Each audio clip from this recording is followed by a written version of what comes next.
নমস্কার, আপনারা সবাই কেমন আছেন? সুচিস্মিতা ডেলি ব্লগে আপনাদের সবাইকে স্বাগত। চলে এসেছি আপনাদের সঙ্গে একটা নতুন ভিডিও শেয়ার করতে। আমার চ্যানেলের নামটা আমি চেঞ্জ করেছি। আগে ছিল দ্য বঙ্কাপেল সুচিস্মিতা, আর এখন হয়েছে সুচিস্মিতা ডেলি ব্লগ। নামটা চেঞ্জ করার আগে কোনো ঠিক ছিল না, হঠাৎ করেই নামটা চেঞ্জ করেছি, তাই আগে আপনাদেরকে জানাতে পারিনি। আর যদি আগে থেকে প্ল্যানিং করতাম তাহলে আপনাদেরকে জানাতাম। আসলে হঠাৎ করে কাল রাতে নামটা চেঞ্জ করেছি। আর এখন চলছে দিদুন আর নাতির খেলাধুলো। দেখলেন তো, আগে দিদুন নাতিকে শুয়ে রেখেছিল, কিন্তু ও শুয়ে থাকবে না, এইভাবে দাঁড়াবে। এই দেখুন দিদুনের বুকে কীরকম পা রেখে দাঁড়িয়ে আছে। এখন দিদুনের সাথে হবে খেলাধুলা, বুঝতে পারছেন? কিন্তু ওকে এখন দাঁড়ান করানোটা ঠিক না, বা বসানোটাও না, কিন্তু ও শুনবে না। আমরা বুঝেও কিছু করার নেই, ওকে কিছুক্ষণ এরকমভাবে রাখতেই হবে, না হলে ও খুব কাঁদবে। ওই দেখুন দড়ির মধ্যে যে ফুলটা ঝুমঝুমিটা ঝুলছে, ওর দাদু ওটা করে দিয়েছে যাতে ও সবসময় শুয়ে শুয়ে খেলতে পারে। আগের ভিডিওটাতেই তো দেখিয়েছিলাম আমাদের বাবা মার ঘরে ওইটা করা ছিল, এখন ওইটা এই ঘরে নিয়ে এসছে। আমাদের এই জানালার থেকে ওই জানালাটা টেনে দিয়েছে, আর ও শুয়ে থাকে বিছানাটাতে। জানেন তো, বাবুর এই নতুন জিনিসগুলো দেখে আমাদের কত আনন্দ হচ্ছে। আসলে বাড়িতে একটা ছোট্ট বাচ্চা থাকলে যেটা হয়, সব সময়তেই ওকে নিয়েই কেটে যায়, আর আমাদের তো সারা দিন রাত ওর সাথেই কেটে যাচ্ছে। বললাম না, বাবুর ঘুমটা একটু কম, ও এইভাবেই থাকে। আর ঘুম থেকে উঠে গেলেও না, ও খুব যে কাঁদে সেটাও না। ও একটু কাঁদলো, যদি কাউকে না পেলো, ও নিজের মতন খেলতে থাকলো। কিন্তু বাথরুম করলে ও খুব চিল্লায়। বাথরুম পায়খানা করে থাকলে ও সেই কাপড়ে থাকতেই চায় না, তখনই সঙ্গে সঙ্গে চেঞ্জ করে দিতে হবে। তবে ওটাতে আমার উপকারই হয়, বলুন তো? বারবার চেক করার থেকে ও যখন বাথরুম করে, ও নিজেই ডেকে আমাদের কাপড়টাকে সরানো করায়। এটা তো খুবই ভালো। এই যে মা এবার ওকে শুয়ে দিল। গুড মর্নিং সবাইকে। আজকে হচ্ছে শনিবার, সকাল এখন 6:30 মতন বাজে। বাবুও ঘুম থেকে উঠে গেছে, আর বাবুর মাকে তো উঠতেই হবে বাবুর সাথে, কারণ এই সময় তো বাবু আর বাবুর মা খেলা করবে।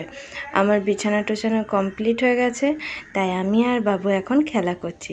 ওই দেখুন এখন আমার সাথে কত কথা হবে। এটাও নাইট ড্রেস, কালকে ওই কুলারটা চালাতে হয়েছিল, প্রচণ্ড গরম ছিল, তাই ওকে একটু মোটা জামা পরিয়ে দিয়েছিলাম।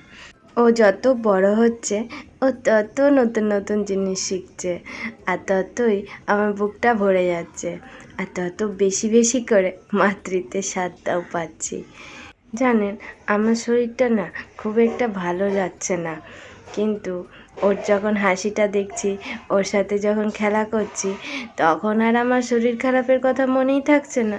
হাজার সময় তো ওষুধ খেতেই ভুলে যাচ্ছিলাম, কিন্তু ওর বাবা বকা দিয়ে দিব্যি দিয়ে আমাকে ওষুধ খাওয়া ধরিয়েছে। হাজার সময় ওষুধই খেতাম না, এই দেখুন আমাকে কত হাম্পি খাচ্ছে।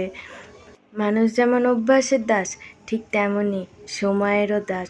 সময় একদম থেমে থাকে না, তাই সময় যতক্ষণ আছে ততক্ষণ জীবনটাকে খুব ভালোভাবে অনুভব করে নিন। একটা মিনিটও নষ্ট করবেন না, কারণ আপনার কাছে ওই একটা মিনিটের দামটাই কিন্তু অনেক। কারণ আমরা তো নিঃশ্বাসকেও বিশ্বাস করতে পারি না। যত সময় যাবে ততই আপনি বেশি বেশি করে মানুষও চিনতে পারবেন, আর আপনি নিজেও চেঞ্জ হবেন।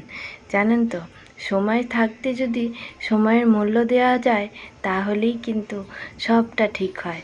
একটা মিনিটও যদি নষ্ট না করা হয়, তাহলে দেখবেন আপনি যেটা চাইছেন সেটা ঠিক একদিন না একদিন পাবেন।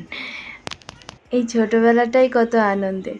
যখন বাবা মার কাছ থেকে আমি আমার ছোটোবেলার কথা শুনি, তখন মনে হয় ওই সময়টাই ঠিক ছিল। আর তাই বাবুর এই সময়টা আমি একটুও মিস করতে চাই না, সব সময় ওর সাথে থাকতে চাই। ও যখন বুঝতে শিখে যাবে, ও যখন নিজের হাতে খেতে শিখবে, তখন কি আর এগুলো পাবো বলুন? এখন হয়তো আমাদের একটু কষ্ট হবে, এখন হয়তো আমাদের ঘুম হবে না, ঠিক সময় খেতে পারবো না, তাতে কি হয়েছে? কিন্তু ওর এই আনন্দগুলো তো আমরা আর পাবো না, তখন হয়তো আমাদের খুব মন খারাপ হবে। তাই একটা মিনিটও আর নষ্ট নয়, সব সময় ওদের সাথে থাকতে হবে। আর যারা আপনারা মা হয়েছেন তারা সব সময় বাচ্চাদেরকে টাইম দিন, ওদের এই জিনিসগুলো নিজেরা অনুভব করুন। আর ওরা কিন্তু এখনই শিখবে জানেন। আর ওইদিকে আমার বাবা ভাত বসিয়ে দিয়েছে, আর এইদিকে মাসিমণি কাজ করছে। আজকে সকালবেলা থেকে মেঘলা মেঘলা আবহাওয়া, আরও যেন গুমট করে দিয়েছে। কি গরম করছে, একটু বৃষ্টি হলে তো শান্তির। 1 ফোঁটা 2 ফোঁটা বৃষ্টি হলে আর কি হবে বলুন, মাটির গরম ভাবটাই তো উঠবে, আরও বেশি করে গরম ফেলছে। ছোটোবেলাটা আর কখনো ফিরে আসে না। এই ছোটোবেলাটাই কত আনন্দের, তাই না? সবাই কত ভালোবাসা দেয়, কত কাছে টেনে নেয়, সবাই কোলে কোলে ঘুরে বেড়ানো যায়। আর বড় হয়ে গেলে দূর, আর কিছুই পাওয়া যায় না। ভালো যেদিন আমি প্রেগনেন্সি টেস্ট করে জানতে পারি আমি মা হতে চলেছি, সেদিন যে আমার কত আনন্দ হয়েছিল কি বলবো। হ্যাঁ, সেই ভিডিওগুলো হয়তো আপনাদের সাথে শেয়ার করতে পারিনি, কারণ সেই সময়টাতে না আমি বুঝতে পারিনি যে আমি প্রেগনেন্ট। তাই আমার খুব শরীর খারাপ করছিল জানেন। আমার মা কিভাবে জানতে পেরেছিল আমি জানি না। আমার মা অবশ্য আমাকে অনেকবার বলেছিল প্রেগনেন্সি টেস্ট করার জন্য, কিন্তু আমরা অত কথায় গুরুত্ব দিইনি, তাই করিও নি। কিন্তু আস্তে আস্তে শরীরটা খুব খারাপ হতে লাগলো। আসলে আমি তো কাজে যেতাম, তার জন্য ওই ধকলটা আর সহ্যও করতে পারছিলাম না। এসে না খুব ক্লান্ত লাগতো, গা হাত পাগুলো মন খাল চলে আসতো, কিছু কাজ করার কোনো এনার্জিই পেতাম না।